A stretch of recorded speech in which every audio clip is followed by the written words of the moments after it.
जय श्री कृष्णा सभी साथियों को। तो आज हम बात करेंगे राजस्थान के भूगोल के बारे में, ठीक है, जिसमें सबसे पहला हम टॉपिक लेंगे राजस्थान की उत्पत्ति। ठीक है, राजस्थान की जो उत्पत्ति है वो कहाँ से और किस तरीके से होती है, तो किस युग में होती है, किस तरीके से होती है, तो उसमें हम डिटेल से बात करेंगे। ठीक है, तो बहुत ही महत्वपूर्ण नोट्स होने वाले हैं। तो सबसे पहले शुरू करते हैं।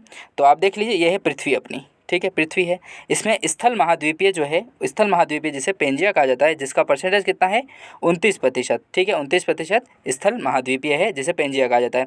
और जलीय महाद्वीप की बात करें तो जलीय महाद्वीप में आ जाता है जलीय महासागर। ठीक है, जिसका परसेंटेज है 71%, जिसे पेंथालासा कहते हैं। ठीक है, समझ में आ गया। स्थल जो भाग है पृथ्वी का, जब पहले की बातें कर रहे हैं, आज युग की बात नहीं है, जब सबसे पहले स्थल भाग जो था वो 29% था। ठीक है, और जलीय महासागर 71% था। ठीक है, जिससे पेंजिया और पेंथालासा का निर्माण हुआ था। ठीक है, फिर बात करते हैं उत्तरी और दक्षिणी भाग।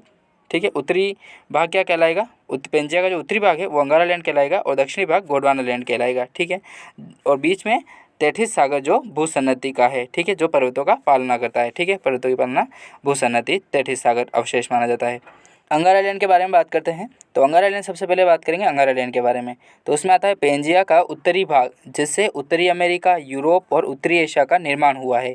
ठीक है, अंगारा लैंड क्या है, तो अंगारा लैंड जो है वो पेंजिया का उत्तरी भाग है। ठीक है, पेंजिया का उत्तरी भाग है अंगारा लैंड, जिससे एक तो हुआ है उत्तरी अमेरिका का निर्माण, एक हुआ है यूरोप का और उत्तरी एशिया का निर्माण। ठीक है, कौन कौन से निर्माण है, उत्तरी अमेरिका, यूरोप और उत्तरी एशिया का निर्माण हुआ है।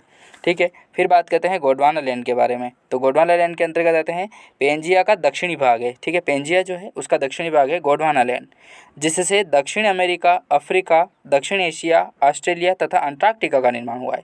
ठीक है, पेंजिया का जो उत्तरी भाग है जिसे अंगारा लैंड कहते हैं, उससे तो उत्तरी अमेरिका, यूरोप और उत्तरी एशिया का निर्माण हुआ है। ठीक है, और गोंडवाना जो लैंड है उससे हुआ है दक्षिण भाग है। ठीक है, गोंडवाना लैंड का जो पेंजिया का दक्षिणी भाग है वो गोंडवाना लैंड कहलाता है, जिससे निर्माण किन का हुआ है, तो वो हुआ है दक्षिण अमेरिका, अफ्रीका, दक्षिण एशिया, ऑस्ट्रेलिया तथा अंटार्कटिका का निर्माण हुआ है।